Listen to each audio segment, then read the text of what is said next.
A paz do Senhor, irmãos. Vou orar aqui, colocando diante de Deus as nossas vidas. Senhor, obrigado pelo dia de hoje, Senhor. Nós te louvamos, te engrandecemos por podermos estar na tua casa, Senhor. Abre o nosso entendimento, Pai, que venhamos a compreender, Senhor, a tua vontade em nossas vidas, que venhamos ter um relacionamento completamente íntegro, Senhor, e irrepreensível diante de ti, porque essa é a tua vontade para cada um de nós. Imprime em nós a tua vontade, o teu querer, para que possamos sempre florescer e sermos frutíferos na tua casa, Senhor, e onde quer que nós estivermos. Aceita o nosso louvor e a nossa gratidão em nome de Jesus. Amém. Então, nós vamos continuar aqui, né, naqueles 4 fundamentos que nós falamos. O primeiro foi a emancipação, né? O segundo foi pertencer, e agora nós vamos para o terceiro e o quarto, e vamos também entrar um pouquinho no casamento. Eu queria ressaltar aquela frase que está aqui na apostila, que fala que amar é uma decisão, e amar também é um mandamento. O Senhor mandou a gente amar. Amar não é uma emoção. As pessoas confundem muitas vezes isso, né? Quando a gente se apaixona, né? A paixão é um sentimento que não tem muito entendimento. A gente fica com os nossos sentidos e o nosso cérebro totalmente envolvido, e a gente começa a liberar muitas substâncias do prazer, endorfina, ocitocina, serotonina e por aí vai, né? E isso faz com que a gente não consiga discernir a mão direita da esquerda. Geralmente, né, esse estado de paixão demora entre 6 meses a 2 anos. Então é por isso que muitas vezes as pessoas não conseguem entender e conseguir que amar é uma decisão. Amar não é que você olha aquilo ali e vai amar. Amar é um sentimento que você decide e vai sendo construído ao longo do relacionamento, que necessita de muitas coisas. E uma delas vem agora, é a lei do pertencer. Todos nós, como seres humanos, sempre vamos pertencer a uma família, a um grupo, a uma cultura, a um local. Essa natureza de pertencer sempre estará dentro de nós. E muitas vezes essa natureza de pertencer faz com que a gente venha pertencer a coisas que não são do Senhor. Né? Já viu aquele grupo de pessoas quando vai para a escola? Todo mundo, existe um modismo, todo mundo agora, vou dar um exemplo, todo mundo agora fuma. Então, naquela idade, começam a fumar. A pessoa, às vezes, nem tem vontade de fumar, mas para que ela tenha essa sensação de pertencer àquele grupo, ela começa a ter desejos, a ter vontades e efetua essa coisa aí que não é boa para a saúde dela. Isso eu estou dando um exemplo simples, mas isso também faz através de sentimentos e de emoções, né?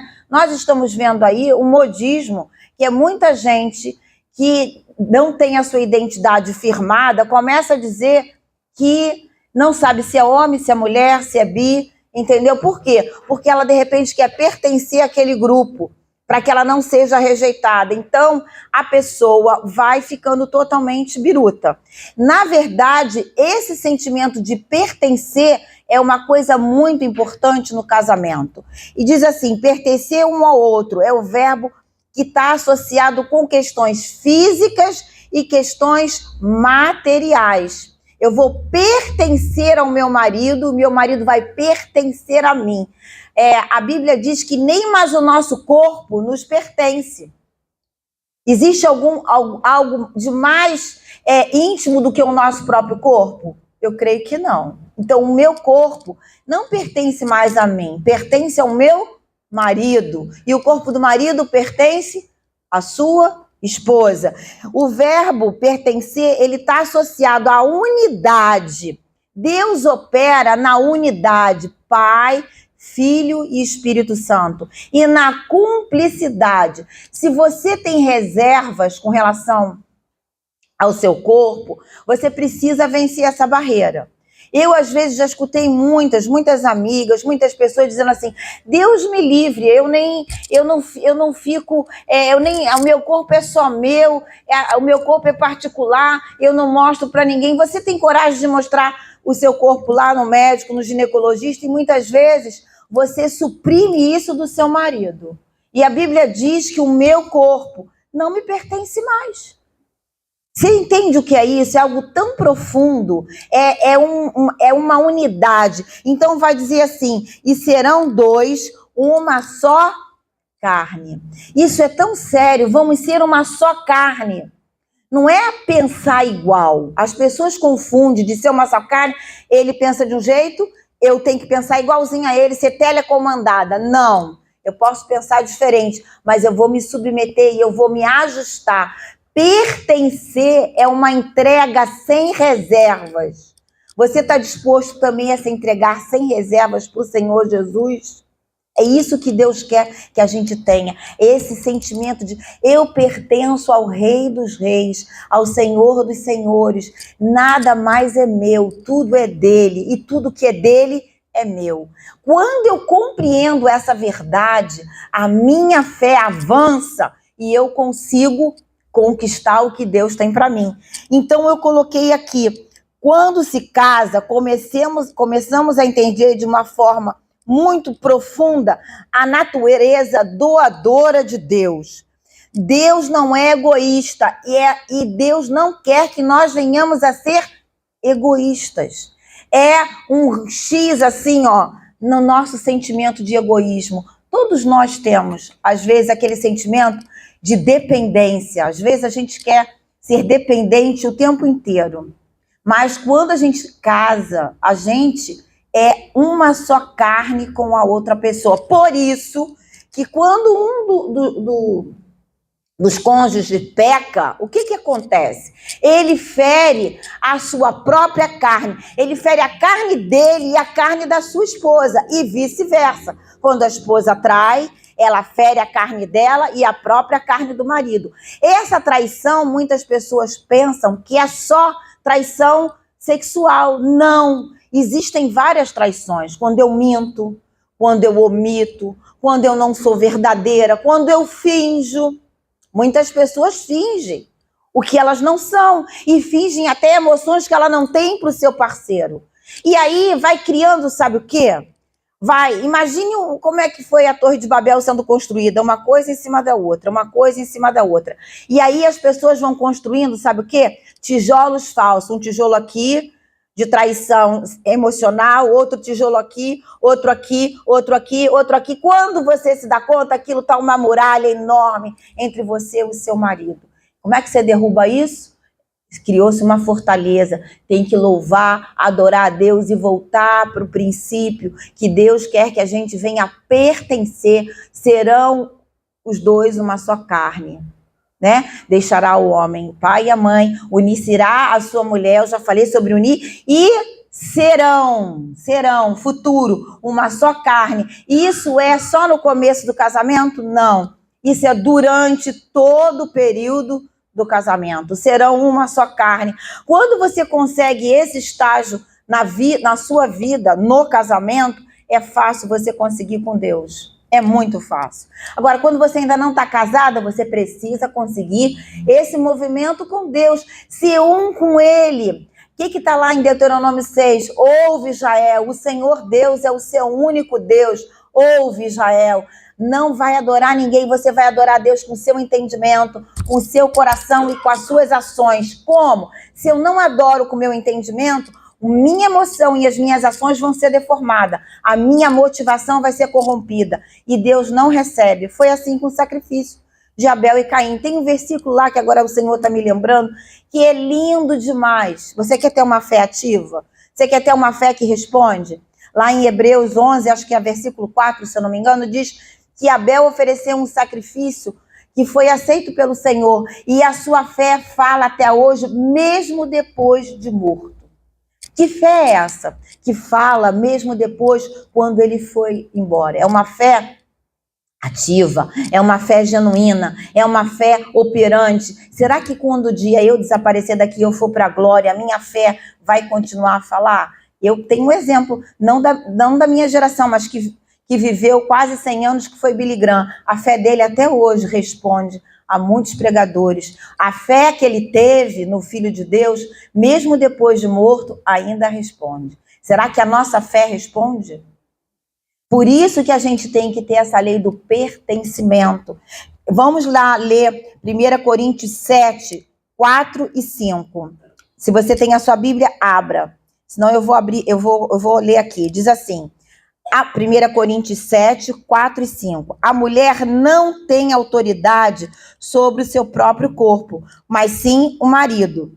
Da mesma forma, o marido não tem autoridade sobre o seu próprio corpo, mas sim a mulher.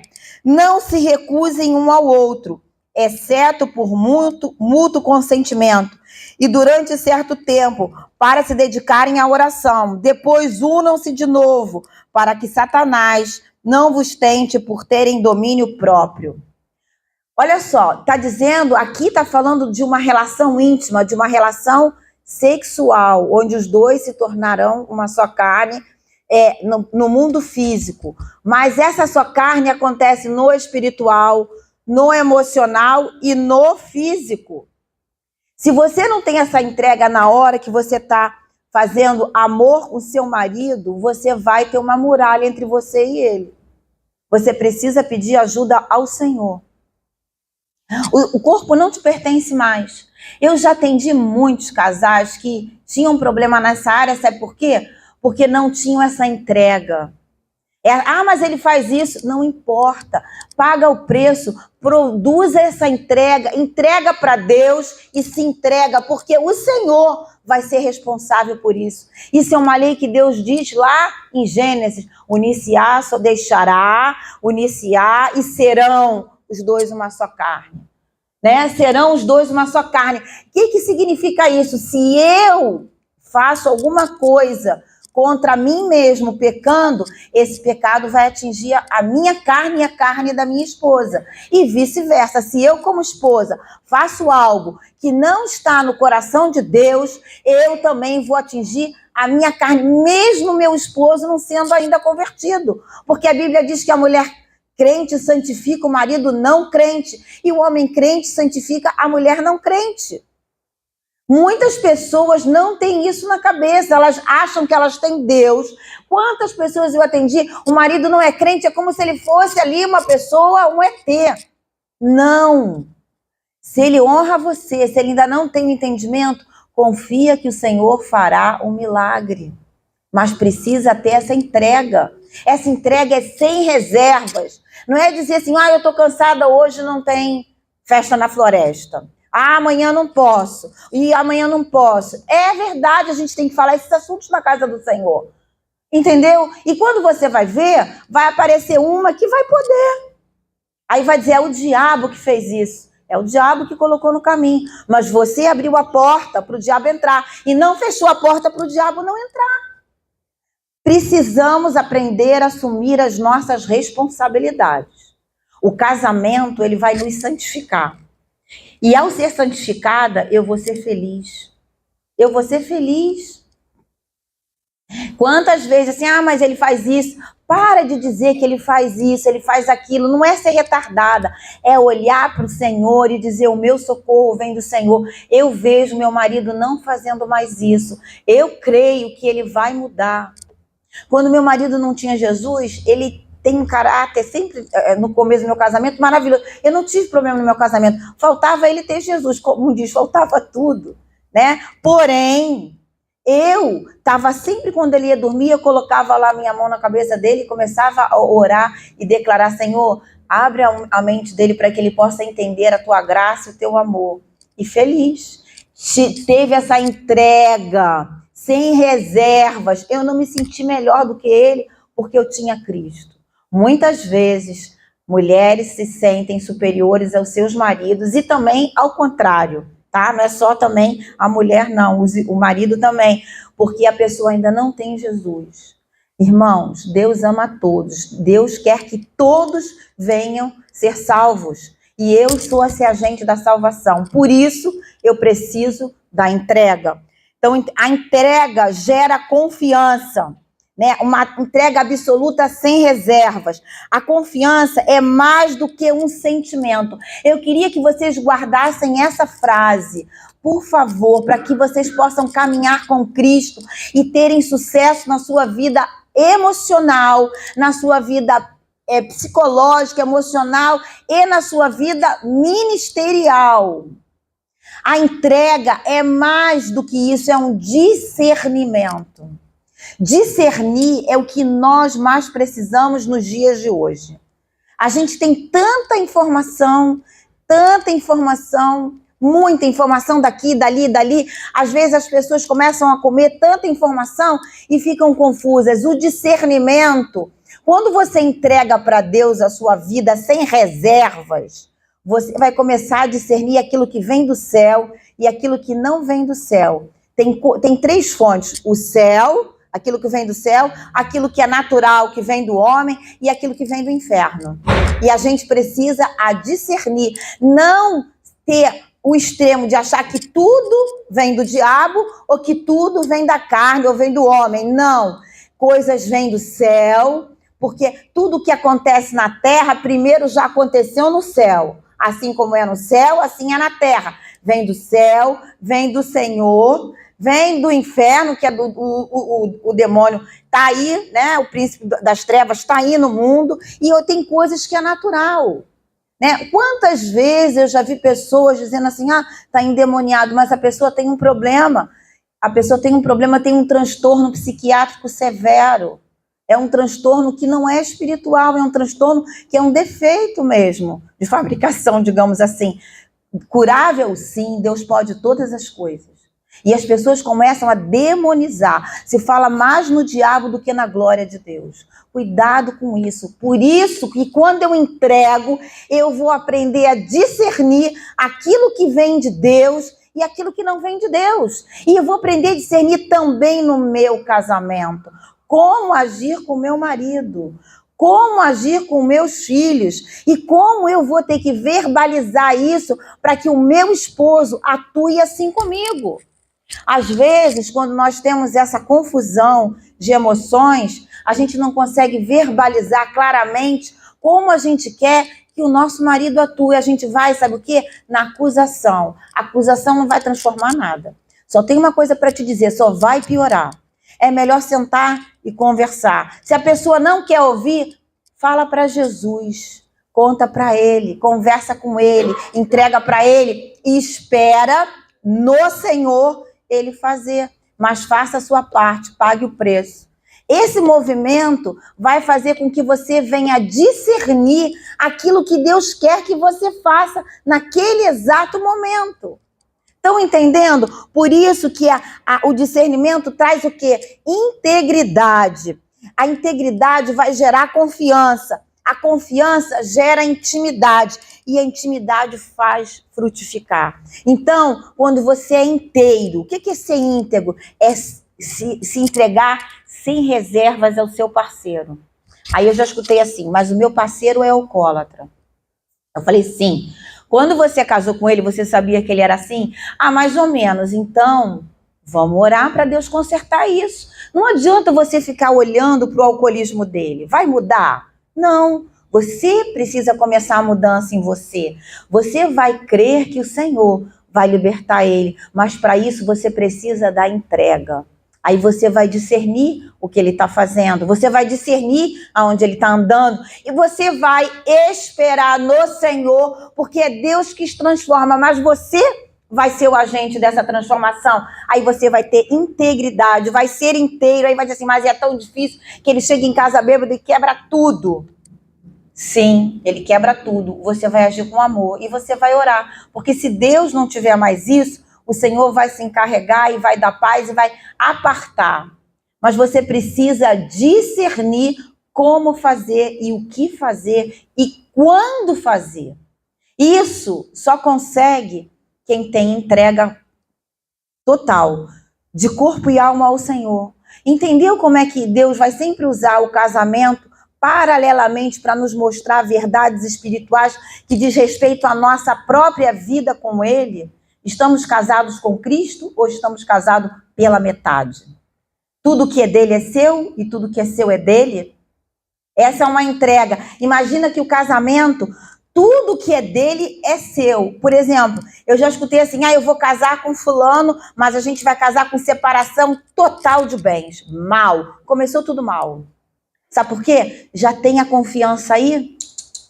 Tem já uma desconfiança. Será que ele me quer o dinheiro ou será que ele gosta de mim?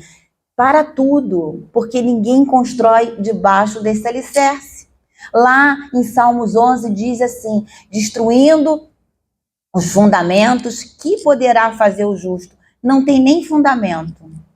Não tem nem fundamento. Se você não confia na pessoa que você está se casando, então para tudo e reveja os seus valores. Você não pode casar desconfiando, mas ele vai me deixar, eu acho que ele sai, acho que ele mente, para tudo. Começa do começo. Se ainda não casou, passa pela prova. Porque essa lei da entrega, se não acontecer no casamento, o casamento não aconteceu. Tudo que é meu é seu, tudo que é seu é meu. Não pode ser o meu carro, a minha casa, não é a nossa casa, é o nosso carro, é a nossa família, é tudo nosso, é plural. Deus é plural, Pai, Filho, Espírito Santo, sou eu e o Senhor.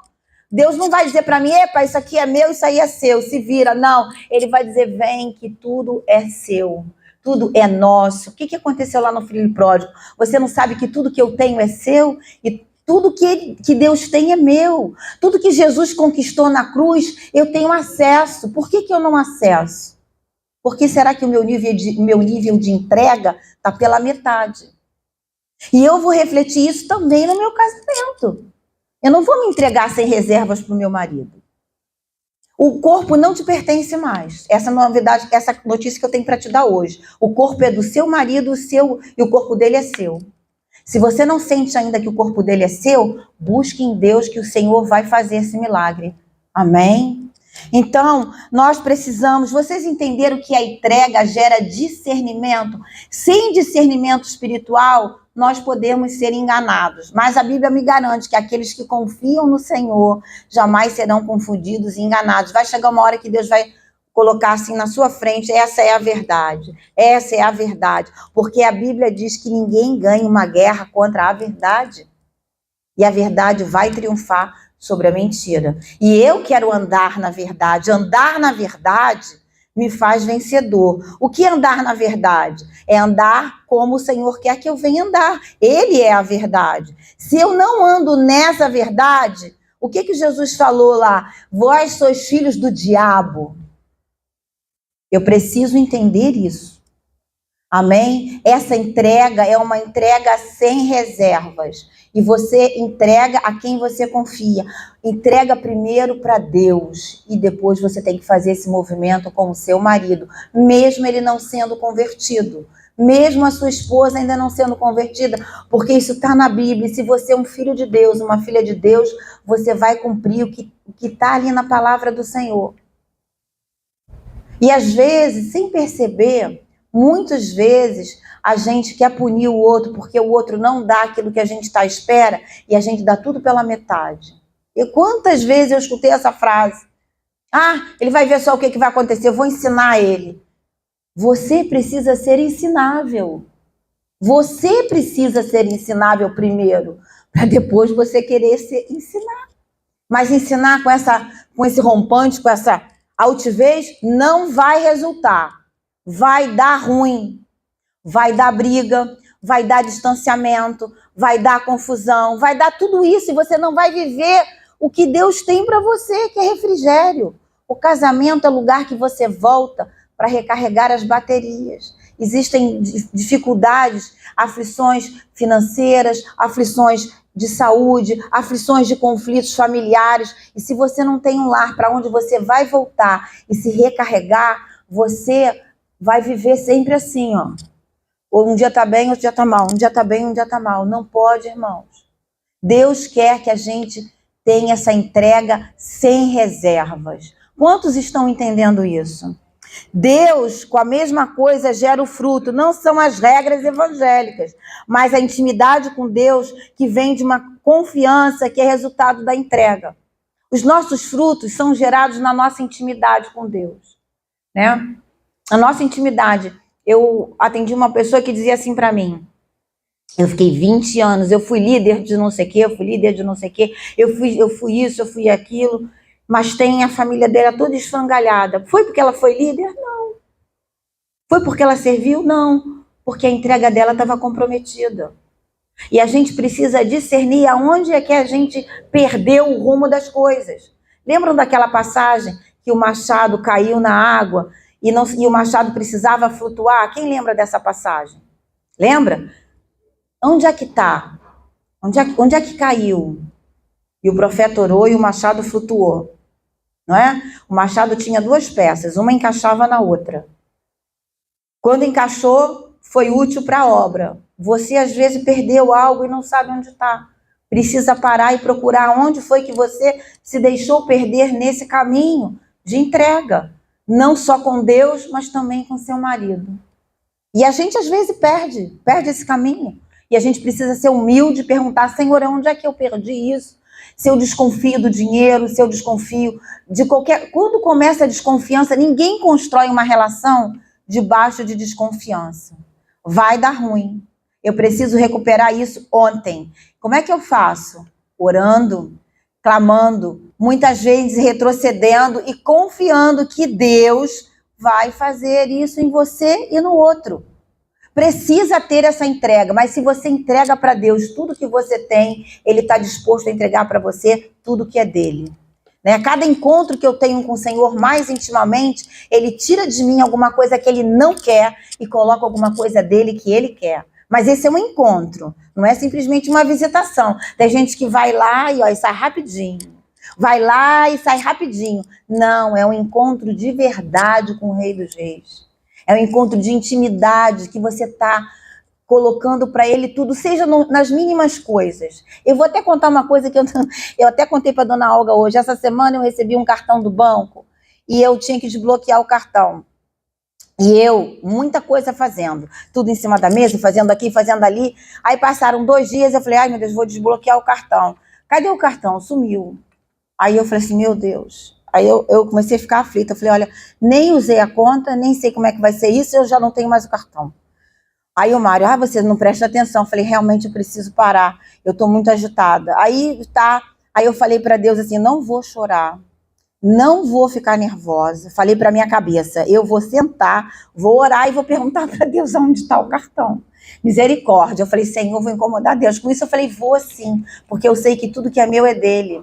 E aí eu sentei e falei assim, Senhor, me ajuda, eu não vou procurar mais. Eu já procurei nos lugares prováveis, não está em nenhum lugar. Deus falou assim, audivelmente, vai no lixo. Eu, em vez de jogar o papel, eu joguei o cartão e fiquei com o papel. O cartão estava lá cheio de arroz. Eu falei, Jesus, lá veio o cartão. Eu falei, Mário, misericórdia. Isso é um sinal que eu preciso o quê? Me aquietar, prestar atenção e não fazer tudo correndo para acabar, para fazer. Eu preciso mudar isso, porque isso vai afetar mais lá na frente a minha vida. Aí eu fui lá e orei, pedi perdão, falei, Senhor, me ajuda, eu preciso desacelerar, me ajuda, Senhor. É assim que é a entrega. Tudo que é meu é dele e tudo que é dele é meu. Amém? João 17:10 diz assim, tudo que eu tenho é teu e tudo que tens é meu e eu tenho sido glorificado por meio deles. Jesus falou, tudo que eu tenho é meu, tudo que tu tens é meu, o que eu tenho é seu. E por isso eu sou glorificado por meio deles. Deles quem? Quem o Senhor estava trabalhando. Quando você consegue esse movimento de entrega, o nome do Senhor é glorificado e ele entra na causa. Você não precisa guerrear tanto. A guerra já está vencida. Quem luta as nossas guerras é o Deus de Israel. Não foi assim em todo o tempo? Deus sempre trabalhava com o mínimo e o povo de Deus vencia. O problema não é o inimigo, o problema é a ausência da entrega, a ausência do correlacionamento com Deus. Toda vez que o povo pecava, Deus permitia que o inimigo prevalecia. Aí o povo se voltava para Deus, da onde vinha o socorro, o povo se consertava e Deus enviava o socorro e o povo era vitorioso. E assim é com a gente, a mesma coisa.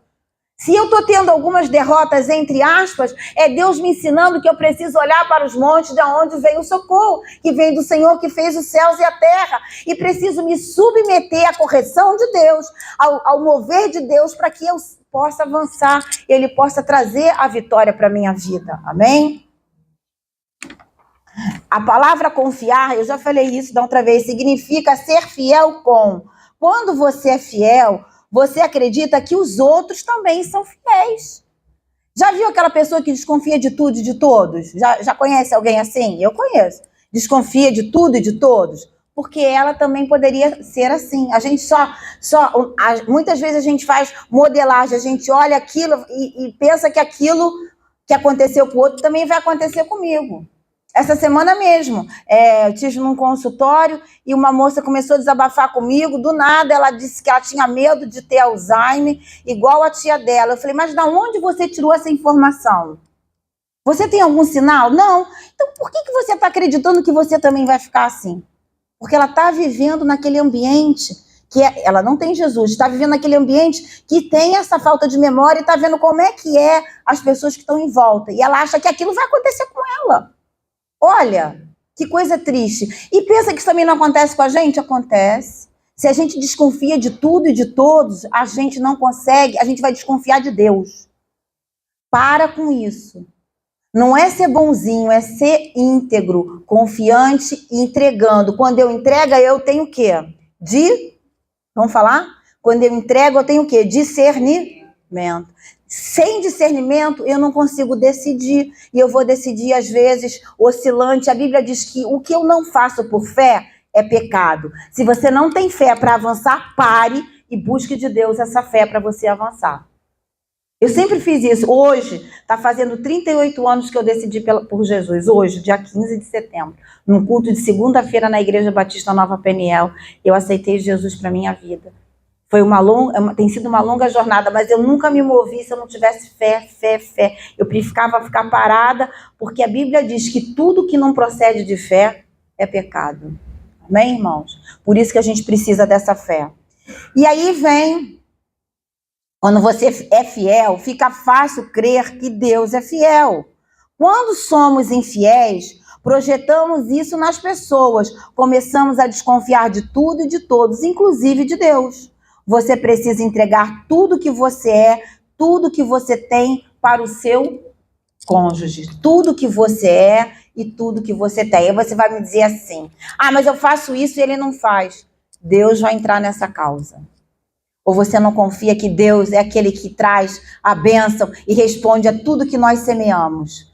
O que nós semeamos, nós vamos colher. Não é assim que diz a Bíblia? Se você planta laranja, vai colher laranja. Se você planta maçã, você não vai colher kiwi. Se você entrega tudo que você é e tudo que você tem para o seu marido, aguarde, porque virá a colheita. Não vai vir outra colheita. Agora, se você não entrega, você também vai colher uma não entrega. Já existe, de repente, a não entrega. E você não vai mudar esse cenário. Quem muda esse cenário é Deus e você também. Deixa Deus trabalhar nas suas fraquezas, nas suas imperfeições, para te tornar perfeito. O que é ser perfeito? Sede perfeitos como o vosso Pai é. Abraão, ser perfeito e anda na minha presença. Ser perfeito é ser completo, é ser inteiro diante de Deus. E isso demanda esforço seu, entrega sua, perseverança, confiança, que é ser fiel com. E aí você vai colher tudo isso na sua vida financeira, na sua vida psicológica, na sua vida emocional. Não tem como colher outra coisa. E vai dizer, é muito difícil eu me entregar. É difícil mesmo, mas é possível. Porque se não fosse possível, não estaria na palavra de Deus. Como é que eu consigo isso? Orando, lendo a palavra, deixando Deus me transformar. É Ele que vai. Eu não tenho poder de me transformar, mas eu tenho o poder de dizer, eu quero, Senhor. Eu decido, Senhor. Decidir não é falar da boca para fora. Decidir é falar primeiro com a razão, com a emoção e com as ações. É sempre assim, né? É com o nosso entendimento, com nossas emoções e com as nossas ações. Se fica só no entendimento e você não age, não tem entrega, tá pela metade. Tem que agir aqui, aqui e aqui, no entendimento, no coração e nas suas ações. O homem e a sua mulher viviam nus e não se envergonhavam, né? O último fundamento. Deixará o homem, o pai e a mãe, unir-se-á a sua mulher, serão dois uma só carne, e viviam nus e não se envergonhavam. O que é viver nu? Não é só sem roupa, não. Nu, aí, é no geral. No geral, é você não ter reservas. É você abrir o seu coração completamente. Eu coloquei assim: o homem e a sua mulher viviam nus e não se envergonhavam. Se despir fisicamente, emocionalmente, psicologicamente, espiritualmente. Não é fácil a gente lidar com as nossas vergonhas. Quantas vergonhas às vezes a gente tem de nós mesmos, de coisas que aconteceram no passado, de coisas que nós fizemos até antes da gente começar uma nova caminhada com Cristo, de coisas que a gente pensa, né? Outro dia eu escutei um testemunho pequenininho de um pastor, eu não sei o nome dele, agora não me acordo, mas eu achei lindo o que ele falou. Eu falei, tá aí, esse entendeu o que é ser nu diante de Deus e da sua esposa. Ele chegou para a esposa e falou assim: olha, eu preciso que você ore por mim, porque lá na igreja eu estava ministrando e tinha uma irmã sentada com a roupa que a gente via de Gênesis e Apocalipse. E quando eu olhei para aquilo, eu tive desejo. E eu quero que essa imagem saia da minha cabeça. Isso é lidar com a nudez. Isso é lidar com a entrega. Isso é lidar com pertencimento. O que ela vai pensar de mim? Ela vai ter que pensar o melhor, porque ele está falando o que ele sente. E quantas vezes nós não dizemos para ninguém o que nós sentimos, ou que nós estamos com medo, ou das nossas vergonhas, ou das nossas incapacidades, porque a gente guarda. Sabe como é que é isso? Ó, é aquilo que eu tapo a minha boca e eu não falo. Tem um ditado aí no mundo da psicologia que diz que quando a boca cala, o nosso corpo fala. O que é o nosso corpo falar? Eu tenho dor aqui, eu tenho dor ali, eu tenho enxaqueca crônica, eu tenho pressão altíssima, eu vivo sempre enferma, porque muitas vezes calamos as nossas emoções. A emoção é uma coisa que passa rápido. Ela chega e vem rápido. Eu tenho uma emoção de alegria, depois eu produzo um sentimento de felicidade. Eu tenho uma emoção de medo, depois eu posso produzir até uma patologia. A emoção é próprio do ser humano. Nós somos os únicos que sentimos isso. E a gente transforma isso em sentimento. E isso precisa ser exposto para o meu parceiro e para a minha parceira, para o meu cônjuge. E para Deus também, que Ele é o meu parceiro fiel. Quantas vezes eu não tenho essa lei da nudez na vida com Deus? Eu não digo para Deus o que eu estou sentindo, eu não me examino, eu vou acumulando um lixo aqui, outro lixo ali, outro lixo ali. Quando eu vou perceber, o meu poço está entulhado de lixo. Como é? Dá um trabalho para tirar o lixo depois. Aí você vai conversar com a pessoa, você vai puxar o fio da meada, aí você vê que tem que tirar um lixo aqui, não dá para tirar tudo de uma vez.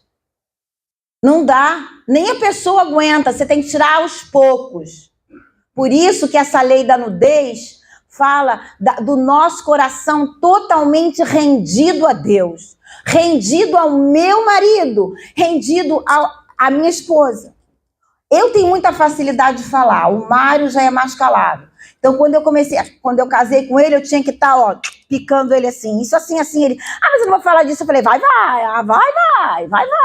Bota, senta aí na cadeira do pensamento e vamos conversar sobre isso. Eu quero saber, para poder entender como é que eu vou lidar com a situação. Isso, sabe o que a gente chama isso? Que todos nós temos essa capacidade? Inteligência emocional. Deus dá pra gente. Quando eu tenho a lei da nudez. A lei da nudez é rasgar o meu coração e discernir a mim mesma em primeiro lugar. Já viu aquelas pessoas que querem discernir todo mundo, mas elas não querem ser discernidas? Nem ela consegue discernir ela mesma. Mal, vai muito mal. Se você não consegue discernir a si mesmo, eu tenho uma notícia para te dar. Você vai começar a entulhar os seus poços. Quando você olhar, por isso que certas coisas ficam retidas, porque você entulhou o seu poço e você não consegue arrancar tudo de uma vez. Tem que arrancar aos pouquinhos, ó, e Deus vai lá e arranca. Por isso que essa lei da nudez também diz do físico. Eu não posso ter reservas com o meu corpo, né? Quando eu conheci ele pela internet, a primeira coisa que eu falei para ele, falei assim, olha, você sabe que eu tenho psoríase? Não sei se vocês sabem o que é psoríase. A minha tá curada, tá remida, já há 20 anos.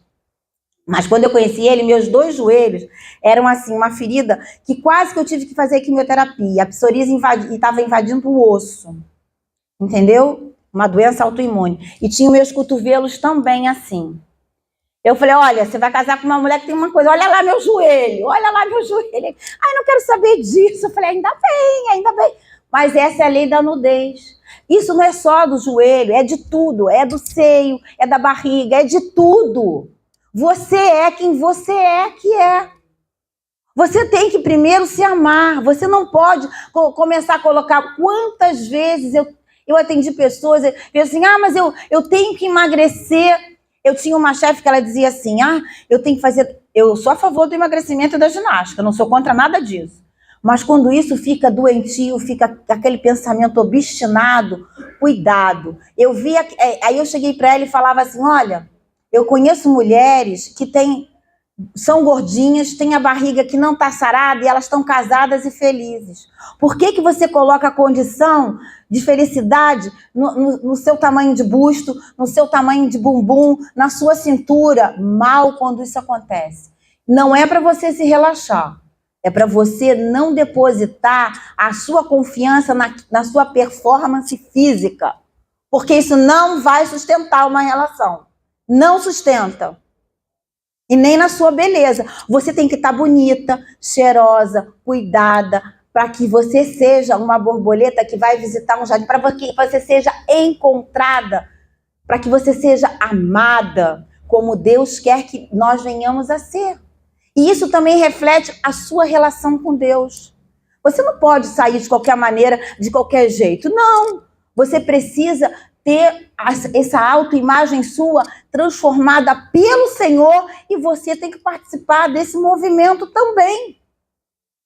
Estão entendendo, irmãos? O quanto é sério? Isso também vai dizer muito do meu relacionamento com Deus. Em psicologia a gente fala, se você é toda bagunçada na casa, você precisa se arrumar internamente. A gente vai refletir no exterior aquilo que está dentro da gente. E a gente, às vezes, não quer lidar com essas feridas, com essas amarras e com essas imperfeições. Precisa botar para fora. Hoje cai a lei da mordaça. Eu preciso confessar para Deus e para o meu parceiro as minhas dificuldades. Eu falava para o meu esposo assim, olha, eu gosto de escutar coisas românticas, porque eu fui criada assim. Meu pai era uma pessoa que trabalhou isso em mim. Meu pai, toda vez que eu ia me apresentar, meu pai vinha com uma palavra de incentivo, dizendo que eu era linda, que eu era maravilhosa, me dava um presente. E aquilo foi sendo construído dentro de mim. O meu marido não é romântico, mas eu falei para ele, ok, mas então você vai fazer o exercício todo dia, você vai escrever um bilhete quando você entrar no comboio e mandar uma mensagem para mim. Porque eu preciso disso, senão você está reprovado. Ele está bem, ele se esforçou, está de castigo. Aí ele vinha, aí eu sempre, como eu estava sem fazer nada, né? Eu sempre preparava algo diferente. E com isso, no final de 2 anos, ele já estava escrevendo cartinhas. A gente aprende. E aquilo foi bom para mim e foi bom para ele.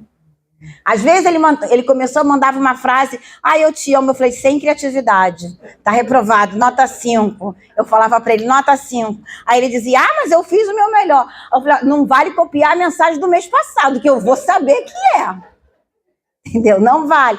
Isso é a entrega e a nudez. Aquilo era importante para mim. Assim como para ele era importante outras coisas e eu tive que tentar me consertar.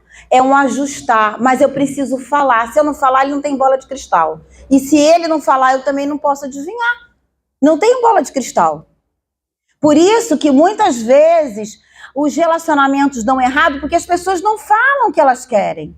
Elas calam por vergonha, por altivez, por autossuficiência e por muitas coisas. E aí fica tudo confuso, aí fica confuso aqui, depois outra confusão aqui, outra confusão aqui. Quando você vai ver, você tem uma lata de lixo desse tamanho e você não consegue carregar sozinha para jogar no lixo. Você tem que pedir ajuda de quase 25 pessoas.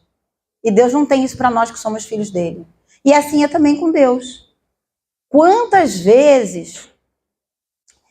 Eu atendi uma vez um casal que tinha um problema. Houve adultério no meio e o marido nunca confessou. Estava arrependido. Precisa confessar. Mas lá na frente, passado um tempo, a mulher fez o adultério. Aí eu dizia assim, mas como que ela conseguiu fazer isso? Eu estava querendo entender. Quando foi puxar o fio da meada, eu falei, essa semente já foi lá atrás. Vamos colocar isso tudo à luz da palavra de Deus. Tudo às claras. A luz manifesta as trevas. A luz acaba com aquilo que é errado. Houve conserto, restauração, restituição e ficou tudo ok. E às vezes a gente não sabe por que aquilo está acontecendo, porque lá atrás já começou uma derrota e a gente não discerniu. Foi a gente mesmo, às vezes, que produziu isso. A gente precisa discernir as nossas guerras, para que a gente possa vencê-las. E só discerne quem entrega. Estão entendendo o que é entrega? Posso avançar? Então, depois vocês meditem lá. O habitat de Satanás e dos seus demônios são as trevas. Jesus descreveu Satanás como príncipe das trevas. Como prevalecer no tribunal de Deus? Não é encobrindo os nossos pecados, mas confessando-os. Acabei de citar isso, Provérbios 28, 13. Quem esconde os seus pecados não prospera, mas quem os confessa e os abandona encontra misericórdia. Aí está a história de Davi como exemplo. Irmãos, não adianta você saber que você pecou. Quantas vezes eu já vi pessoas chegar para mim e falei, eu sei que eu errei. Falei, o que você fez com isso? Nada. Como nada? Você se arrependeu? Você confessou, pediu perdão? Você entende que você pecou, você pede perdão, você confessa, você abandona. Se você só confessa e você não abandona, você não teve mudança. Você vai ser reincidente naquele pecado. E aquilo vai se tornando uma torre de Babel na sua vida. Quem os confessa e os abandona, prosperará. O que é prosperidade? É só financeira? Não. Prosperidade é um crescimento contínuo. Né? Já atendi também, por exemplo, vou dar um exemplo aqui. Um casal que a mulher era convertida, o marido não. O marido bebia, o marido estava dentro da igreja, mas o marido traía a mulher. A mulher teve que descobrir essa traição. E ela dizia para mim assim, tudo que eu faço financeiramente dá errado. E ela é uma pessoa capaz. Aí a gente fala assim, mas como é que é possível? Se Deus diz que tudo que a gente colocar na nossa mão vai dar certo. Onde é que tá o problema? Onde é que está a raiz? Não dá certo é um sintoma. Mas onde é que está o problema? Por exemplo, se eu tenho uma dor de cabeça, isso é um sintoma. Mas a dor de cabeça é provocada por quê? Pode ser pelo fígado, pode ser por enxaqueca crônica, pode ser porque eu tô com dor, porque eu tenho um problema no estômago. A dor de cabeça é o corpo sinalizando, ei, alguma coisa não está bem. Aonde que não está bem? A gente tem que investigar. Não é assim que o médico faz? Aí a senhora está sentindo, vamos supor, a senhora está sentindo muita dor na coluna. O que será que tem? Será que é uma inflamação? Será que a senhora está com osteoporose? Vamos investigar. A dor na coluna é o sintoma, mas não é a causa. Muitas vezes a gente quer mandar o sintoma embora, mas a gente não encontra a causa. Onde está a causa? Aí a gente vai pesquisar, começou a orar, aí descobriu-se que havia morte na panela. O que é morte na panela? Havia um pecado ali no meio. Deus não mente na sua palavra. São uma só carne? Como é que faz isso? Aí a gente tem que começar a orar e ver como é que vai administrar essa situação. Como vai haver prosperidade se no meio ali tem uma prosperidade que eu digo na sua intensidade, na sua plenitude, porque Deus é um Deus de misericórdia e nos dá, né, o socorro e nos dá muitas vezes o escape. O escape mas a plenitude não pode acontecer no meio do pecado. Aí alguma coisa tem que ser feita.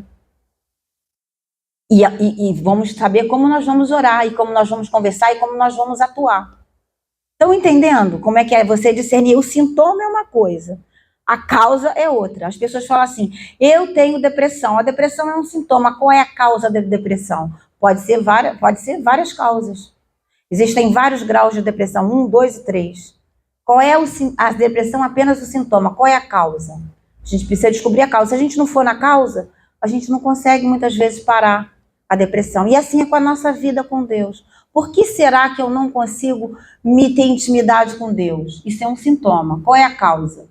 Estou muito agitada, estou muito angustiada, estou desanimada, estou desmotivada. Para tudo, começa a ler a palavra vai entrando, vai limpando você, vai lavando você. Quando você der conta, você vai estar liberta. Eu já contei aqui, uma vez que eu fui orar por uma pessoa, essa pessoa falava 5 idiomas, já tem muito tempo isso. 5 idiomas ela falava.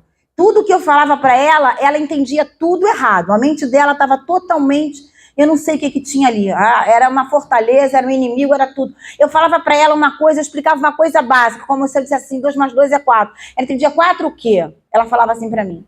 E aí eu ia todo dia, quando eu saía do trabalho, eu passava na casa dela, que era pertinho, e orava por ela. Um dia eu cheguei e falei assim, olha, Lília, você se humilha diante de Deus. Ela conhecia essa linguagem. Você coloca a cara no pó, que vai dar tudo certo. Eu falei essa frase para ela. Quando eu cheguei no dia seguinte, ela falou para mim assim, cheirei pó de café o dia inteiro e não aconteceu nada. Falei, o quê? Pensei que era piada. Ela entendeu que ela tinha que cheirar pó de café, para você ver como estava a mente. Eu falei, Senhor, como é que eu faço? Eu orava, eu expulsava, eu repreendia. Aí eu falei assim, já sei, você vai copiar 5 salmos por dia. Copia. Ela começou a copiar. No final de uma semana ou 2, ela estava totalmente diferente. Não foi nem oração. Acho que ao copiar, ela se concentrava naquilo, aquilo foi entrando dentro dela, foi lavando ela, foi limpando ela, e ela conseguiu depois entender e ouvir e saiu daquele estado que ela estava, que nem levantava da cama. E é assim que Deus faz, a gente tem que parar tudo e correr para a palavra. Não é só sinais miraculosos, não. É a palavra que nos lava, amém? Lava a nossa mente, a nossa emoção e a nossa ação. E aí nós encerramos e vamos entrar nesse pedacinho de família. E na próxima aula, nós vamos falar o papel de cada pessoa numa família. O papel da mãe, o papel do pai e o papel do casamento. Porque o casamento é uma pessoa jurídica. O casamento também é uma pessoa. O matrimônio é uma pessoa. Toda tragédia, eu coloquei assim, toda tragédia social tem as suas raízes no mau funcionamento da nossa família. Seja o mau funcionamento por causa do pecado, seja o mau funcionamento pela inversão de papéis, o mau funcionamento porque a gente tem famílias fragmentadas, famílias disfuncionais, e isso daí faz com que a sociedade fique uma sociedade partida, e a gente tem visto isso, quem trabalha em escola, né? Eu já saí desse mercado tem 20 anos, mesmo na época que eu trabalhava, eu via como isso era real. Hoje, a proporção está muito maior, né? Pais que aceitam o erro, deixam os filhos governarem a casa, não protegem demais os filhos são pessoas inoperantes, a gente vê pessoas de 40 anos que não amadureceram, porque são frutos de uma família disfuncional, onde o papel do casamento não exerce o seu papel, onde a mãe não exerce o seu papel, o pai não exerce o seu papel, e fica tudo confuso e misturado, e a identidade dos filhos e da criança fica comprometida. E uma das primeiras coisas que Deus trabalha na nossa vida é a nossa identidade nele, né? E eu coloquei aqui, falar sobre família envolve o conceito de amor. O que seria o amor? O amor não é essa paixão que a gente tem sexual. O amor, ele envolve 2 palavrinhas, afeto e limites. Um amor sem limites vira libertinagem. Um amor sem afeto vira o quê? Uma coisa endurecida. Vira o quê? Religiosidade. Eu coloquei assim, afeição e limites, eles andam de mãos dadas, eles precisam ser equilibrados, né? Hoje a gente vê muitas igrejas falando, é o amor, Jesus amor, é o amor, mas onde está a justiça de Deus, a correção de Deus e o juízo de Deus? Deus estabelece limites. Quem ama, dá limites. Sem limites, a gente tem uma libertinagem, é uma coisa livre. Isso aparece a década de 60 dos hippies, que tudo pode, não tem problema, não tem importância, não tem perigo. Não é assim. O amor envolve afeto e limites. Eu coloquei assim, limites. Os limites, eles vão produzir disciplina, orientação, segurança moral, que é o caráter. Deus trabalha no nosso caráter. Deus estabelece limite para a gente. E também na família nós precisamos ter essa noção de limite. Não é só limite reprovar tudo, porque isso vai trazer um endurecimento, vai trazer um distanciamento. Por isso que afeto e limites andam de mãos dadas em proporções justas e equilibrados. Quando acontece esse desequilíbrio, nós temos muitos problemas. E eu coloquei assim, afeição produz o quê? Solidariedade, compaixão, fortalecimento emocional, empatia. Amor sem limites é libertinagem. E amor sem afeição é legalismo. Amor sem afeição é legalismo. Deus não quer uma coisa nem outra. Deus é um pai que corrige e graças a Deus, porque Deus corrigiu Davi. Para cada pessoa que faz algo que não agrada a Deus, Deus levanta um profeta, que somos nós, para apontar o caminho. Olha, você errou aqui, refaz o caminho e volta atrás, porque senão certamente você vai morrer. Né? O profeta Natan teve que contar aquela historinha para Davi, olha... Contou toda a historinha que nós sabemos, daquela pessoa que tinha só uma ovelhinha, e essa ovelhinha foi roubada. O que Davi falou? Morre, tem que restituir 4 vezes mais. A sentença saiu da sua própria boca. Com a medida que nós julgamos os outros, Deus também vai nos julgar. Quando você aponta o dedo assim, ó, para apontar o erro sem amor, sem afeto, apontar os limites sem um afeto, você entra no legalismo. É isso que Deus não quer. Encontrar a receita disso requer o quê? Transparência, entrega, sabedoria, discernimento. E isso a gente encontra na palavra, né? Às vezes eu vejo assim, nossa, fulano de tal fez isso, coisas horríveis. E aí? Eu falei, vamos com amor, mas também vamos com limites. Vamos mostrar os limites de Deus, mas vamos mostrar a graça de Deus. Deus sempre tratou assim com o povo dele. Se a gente lê todos os profetas, quando nós lermos os profetas, a gente vai falar que Deus falava do juízo, mas logo a seguida falava da restauração. Falava da correção, mas logo a seguida falava da restauração. Davi, quando falou que tinha que restituir 4 vezes mais, os 4 filhos dele morreram. Adonias, Absalão, o bebê de Betseba e mais outro agora que foi, não lembro o nome, mais outro filho dele, agora eu não lembro. Foram 4 filhos que morreram e a Tamar, que foi violada pelo próprio irmão, por Aminon, 4 filhos dele morreram. O que aconteceu? Foi exatamente o que ele fez com Betseba. Ele arrancou ela da casa, a gente vê nas novelas aquela coisa de romance, não teve isso não, ele arrancou ela da casa dela e levou para o palácio. Irmãos, a gente precisa entender que Deus perdoou o pecado de Davi, mas a consequência do pecado foi geracional. O nosso pecado tem consequência geracional. Aquilo que a gente faz dentro do casamento vai refletir na próxima geração, que é a geração dos nossos filhos e os filhos dos nossos filhos. Por isso, nós que temos ao Senhor, precisamos entrar na entrega, no discernimento para gerarmos uma geração abençoada e bendita do Senhor. Estão entendendo isso? Então eu coloquei assim, a função do pai, a função da mãe e do relacionamento conjugal. O casamento é uma pessoa plural, jurídica, que tem consciência, propósito e identidade. Para recebermos restauração, temos que interagir com as funções do casamento. E eu coloquei que Deus é pai de órfãos e juiz de viúva. Deus no seu santo lugar. Deus faz que o solitário viva em família e liberta aqueles que estão presos em grilhões, mas os rebeldes habitam em terra seca. Deus faz que o rebelde habite para sempre em terra seca. O que é terra seca? A gente teve ontem aqui, florescendo no deserto. O deserto é lugar de permanência? Não, é lugar de passagem. E a gente floresce no deserto? Sim, mas habitar numa terra seca, esse habitar aí é para sempre, é o tempo inteiro enquanto você está aqui na terra. Deus não tem isso para os seus filhos. Por isso que a gente tem que entregar as nossas dificuldades, as nossas rebeliões internas na mão do grande eu sou. Para que a gente seja tudo aquilo que ele disse que a gente é. A gente é o sal, a gente é a luz, a gente é filho amado, a gente é mais do que vencedor. Tudo isso é acessível através da cruz. Mas para isso eu tenho que ter duas coisas.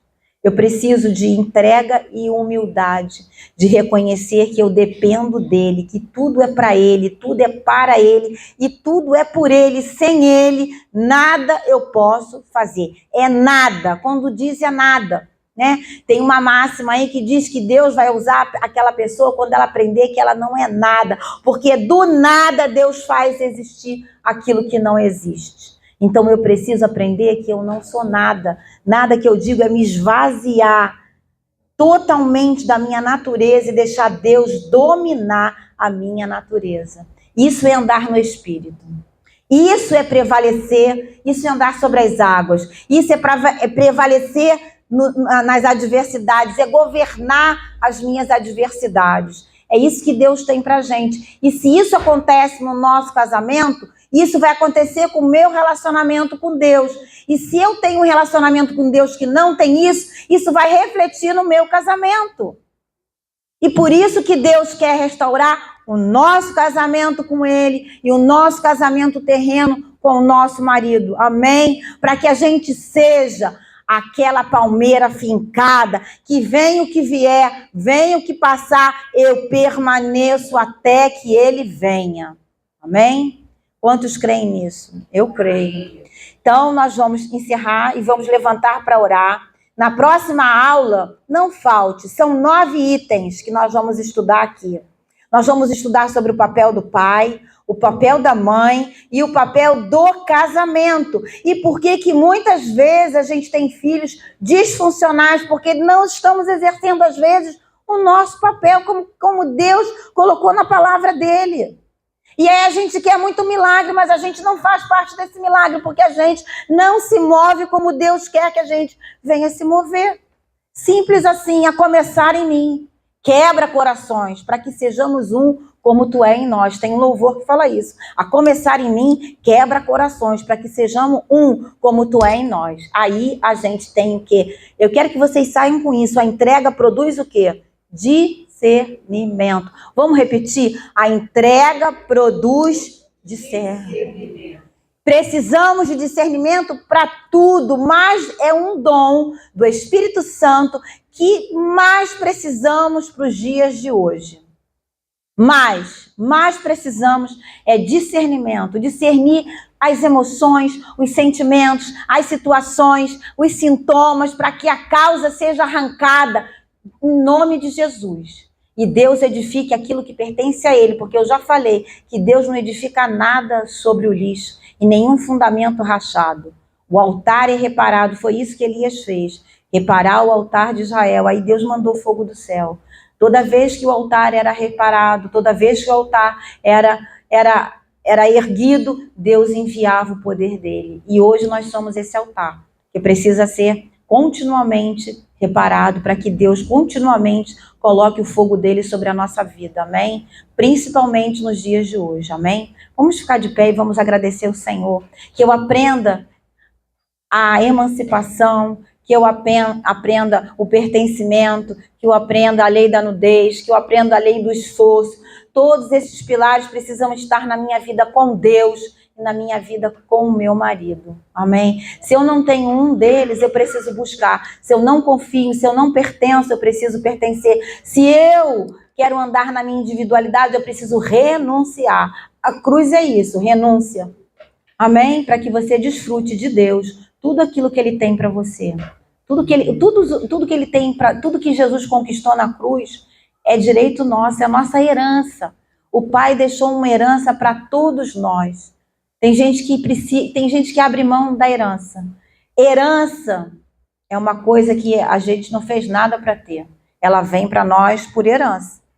Se Deus deixou essa herança que foi a cruz, morrer no meu lugar e deixou todas as bênçãos, estão nos lugares celestiais, eu fui abençoado com todas as bênçãos em Cristo Jesus, eu preciso aprender a desfrutar disso. Todo bloqueio sai da minha vida, amém?